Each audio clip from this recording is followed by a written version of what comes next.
The first thing I do is take a look through the music. It actually took me about a minute and 45 seconds or so to do this, but I've sped it up for the purpose of this video.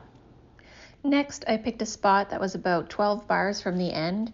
It looked kind of tricky, so I thought I'd like to start there.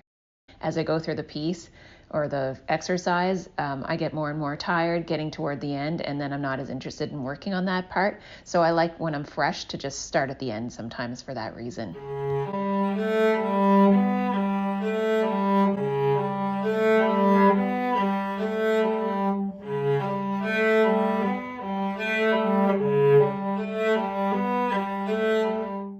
I just had a quick look over at the key signature and realized that I'm playing B naturals instead of B flats.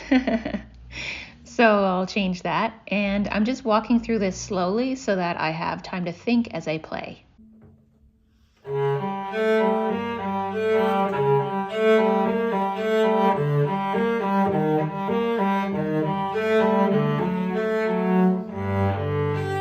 As I was sorting out my left hand, something I noticed that was happening with my bow was the A string was kind of sticking out, like it was bumpy and not a smooth transition over to the A. So then I wanted to have a look at that. One thing I noticed was the tip of my bow when I was moving to the A string seemed to be pointed a little bit downward. So I tried to just move my right hand forward a bit to straighten that out a little bit. And I think that made a difference.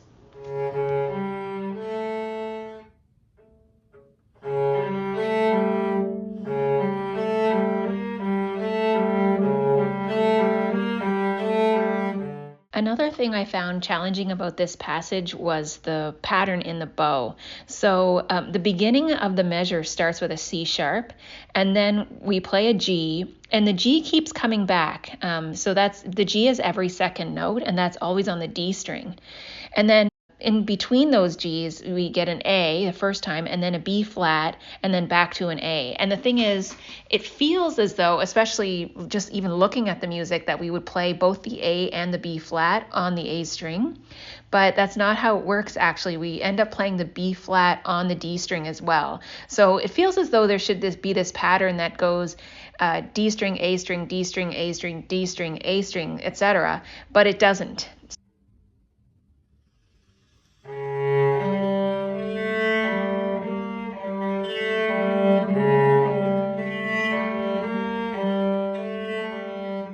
And don't forget the C sharps at the beginning of those measures are accented, and then they are brought out, but everything that follows is nice and smooth and nothing stands out.